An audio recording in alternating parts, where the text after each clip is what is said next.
श्री स्वामी समर्थ. अधिक महिन्यात या पवित्र महिन्यात ग्रंथाचे पारायण करताना अशी एक भयंकर चूक करतात लोक, ज्यामुळे पुण्याऐवजी पत्रात फक्त मानसिक तणाव पडतो. स्वामी समर्थ महाराजांनी स्वतः सांगितलेली ही एक गोष्ट आज तुमचे डोळे उघडणार आहे.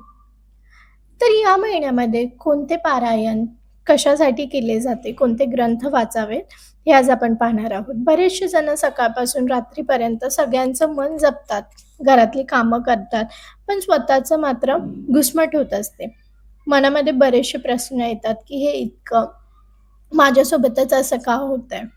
तर अधिक महिन्यात अनेक जण पारायण करतात, पण शरीर पोथीसमोर आणि मन मात्र संसाराच्या चिंता, भांडण, टोमणे यात अडकलेलं असतं.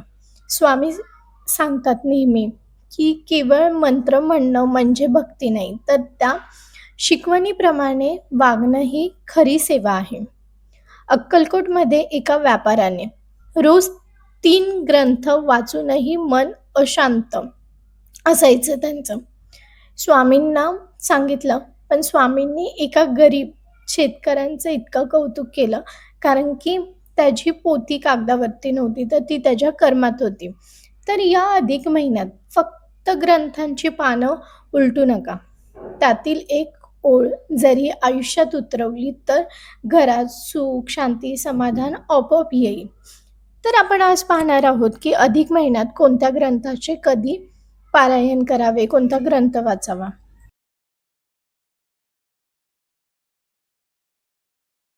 तर पहिला ग्रंथ आहे श्री गुरुचरित्र पारायण. घरातील भांडणे.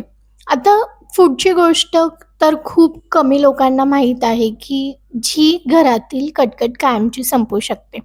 गुरुचरित्र हा एक अत्यंत कडक आणि जागृत ग्रंथ मानला जातो. अनेक महिला घरात त्रास झाला की लगेचच गुरुचरित्र वाचायला घेतात. स्वामी समर्थ महाराज नेहमी म्हणतात की मनाचा दिवा आधी स्वच्छ करा, मग देहाचा दिवा लावा. जर घरामध्ये कटकट असेल तर अधिक महिन्यामध्ये तुम्ही गुरुचरित्र पारायण, जर हे तुम्हाला वाचायला वेळ नाही मिळाला तर तुम्ही तो लावू देखील शकता, व्हिडिओ किंवा ऑडिओ ऐकू शकता. आणि जर वेळ मिळाला तर गुरुचरित्राचं वाचन हे अधिक महिन्यामध्ये शांत राहून नक्की करा. दुसरं ग्रंथ श्री स्वामी चरित्र सारामृत. हे मानसिक तणाव आणि नैराश्यासाठी फायदेशीर आहे. तुमच्या मनातील भीती एका सेकंदात संपून टाकेल. स्वामी चरित्र सारामृत हा केवळ 21 अध्यायाचा छोटा ग्रंथ आहे, पण यात अद्भुत शक्ती आहे. स्वामी म्हणतात की नामस्मरणात माझी ताकद आहे, काळजी कशाला करतेस. तर अधिक महिन्यात रोज या ग्रंथाचे कमीत कमी 3 अध्याय अत्यंत सावकाश अर्थ समजून वाचा. वाचन पूर्ण झाल्यावरती 2 मिनिटे डोळे बंद करून शांत बसा. आणि तिसरा म्हणजे ग्रंथ नवनाथाचा. ज्यांचे पैसे अडकलेत किंवा घरात आर्थिक चणचण आहे, त्यांनी ही चूक कधीच करू नये. नवनाथ भक्तिसार हा ग्रंथ संकटातून मार्ग काढणारा आहे, पण याच्या वाचनासाठी काही कडक नियम आहेत. स्वामी कधीच कष्टाशिवाय फळ देत नाहीत. आळशी माणसांच्या पाठीशी स्वामी कधीच उभे राहत नाही. त्यामुळे अधिक महिन्यात नवनाथ ग्रंथातील अध्याय 5वा किंवा अध्याय 40वा याचे नियमित पठण करा.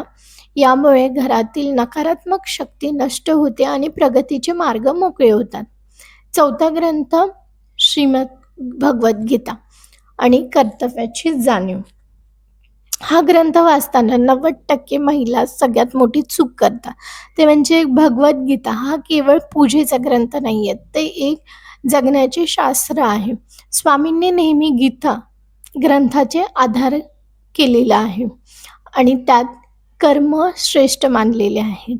तर अधिक महिन्यात गीतेचा 15वा अध्याय म्हणजेच पुरुषोत्तम योग हा रोज वाचा. हा अध्याय छोटा आहे, पण त्यामुळे घरात सकारात्मक लहरी निर्माण होते. 5वा ग्रंथ श्री दुर्गा सप्तमी आणि स्त्री शक्तीचे जागरण. घरातील ज्या महिलांचे आत्मविश्वास पूर्ण संपलेला आहे त्यांच्यासाठी हे गुपित आहे. अधिक महिन्यात देवीची सेवा करणे अत्यंत फलदायी असते. दुर्गा सप्तसती मधील पाठ घरातील आजारपण दूर करतात. स्वामींनी अक्कलकोटमध्ये अनेक स्त्रियांना, मातांना माता दुर्गाचे स्वरूप दाखवून त्यांचे रक्षण केले होते. अधिक महिन्यात सप्तशतीमधील अग्रहाला स्तोत्र किंवा कुंजिका स्तोत्र याचे पठण करावे. यामुळे घरातील आजारपण आणि नकारात्मकता दूर होईल. तसेच 6वा ग्रंथ हरिवंश पुराण आणि संतती सुख. मुलांच्या भविष्याची काळजी वाटत असेल तर हा ग्रंथ, हा पॉइंट नीट आहे का, हरिवंश पुराणाचे वाचन घरात सुख, समृद्धी आणि मुलांचे कल्याण करते.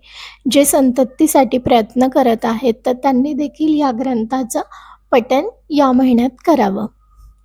जसं की मुले ऐकत नाहीत किंवा त्यांच्या आरोग्याच्या सतत चिंता राहते, तर स्वामींचे मुलावरती अपार प्रेम असायचे. तर ते म्हणतात की तुझ्या मुलाची काळजी घेण्यास मी समर्थ आहे. तर अधिक महिन्यात शक्य असल्यास हरिवंश पुराणाचं श्रवण किंवा वाचन करावे, ज्यामुळे घरात पिढ्यानपिढ्या चालत आलेले दोष देखील संपतात. 7वा ग्रंथ श्री व्यंकटेश स्तोत्र आणि अखंड लक्ष्मी प्राप्ती. कमी वेळेत जास्त फल देणारा हा अत्यंत चमत्कारी उपाय आहे. व्यंकटेश स्तोत्राचे 70 पाठ अधिक महिन्यात करणे हे कोट्यवधी पटीने पुण्य देणारे ठरते. जसं की जर नोकरीत यश न मिळणे किंवा व्यवसायात सतत तोटा होतो, तर त्यावेळेस तुम्ही हे वाचन करू शकता. स्वामी स्वतः विष्णूचे स्वरूप आहेत. त्यांची सेवा आणि व्यंकटेश स्तोत्र यात फरक काहीच नाही आहे. अधिक महिन्यात रोज सकाळी किंवा संध्याकाळी व्यंकटेश स्तोत्राचे 3 पाठ वाचन करावेत. वाचनादरम्यान समोर तांब्याच्या पात्रात पाणी ठेवावे आणि ते पाणी नंतर घरभर शिंपडावे. जर तुम्ही हा अधिक महिना असाच केवळ टी व्ही, मोबाईल पाहत किंवा शेजाऱ्यांशी बोलण्यात किंवा ह्याच्या त्याच्याशी बोलण्यात जर घालवला, तर पुढचे 3 वर्ष घरात तीच शांतता आणि तोच आर्थिक तणाव कायम राहील. वेळ निघून गेल्यावरती पश्चाताप करण्यात काहीच अर्थ नसतो. देव तुमच्याकडून सोन्या चांदीची अपेक्षा करत नाही, पण जर तुम्ही घरात सतत नकारात्मक विचार ठेवून देवाचे ग्रंथ फक्त कपाटात खाट ठेवले, तर त्या ग्रंथातील लक्ष्मी हळूहळू निघून जाते.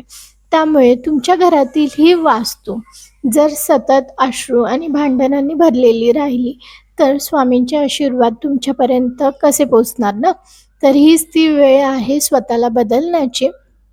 त्यामुळे या अधिक महिन्यामध्ये तुमच्या जर काही समस्या असतील, तर तुम्ही ह्या ग्रंथाचे पठण करू शकता. आणि अत्यंत सोपे 3 स्टेप आज तुम्हाला सांगणार आहे. ते तुम्ही पाळले तरी देखील तुमची एक पॉझिटिव्ह सकारात्मक रुटीन बनेल. सकाळी उठल्यावरती घरात कोणताही वाद घालण्यापूर्वी देवाजवळ तुपाचा किंवा तेलाचा दिवा लावा आणि फक्त 1 मिनिटं शांत बसून प्रार्थना करा. दुसरं स्टेप, दिवसभरात जेव्हा वेळ मिळेल तेव्हा श्री स्वामी समर्थ नाम माझा जप करा. कमीत कमीत 1 माळ तरी करा. जर शक्य असेल तर 11 माळी करा. पोथी वाचायला वेळ नसेल तर नामस्मरण हे श्रेष्ठ आहे. तिसरी स्टेप म्हणजे रात्री झोपण्यापूर्वी स्वामी समर्थ महाराजांच्या चरणी घरातील सगळ्यांचे आरोग्य, सुख अर्पण करून मनात कोणाबद्दलही राग न ठेवता शांतपणे झोपा. विश्वास, आशा आणि स्वामींचे आशीर्वाद यामुळे तुमच्या आयुष्यामध्ये सकारात्मक लहरी येतील.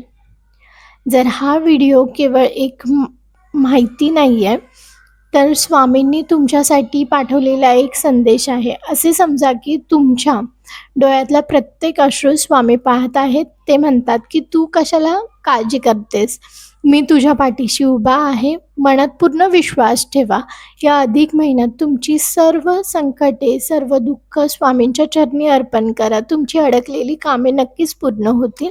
आणि कमेंट्समध्ये नक्की सांगा, की तुम्ही तर या अधिक महिन्यामध्ये तुम्ही कोणती स्वामींची सेवा करणार आहात? यामधला कोणत्या ग्रंथाचं पठण करणार आहात?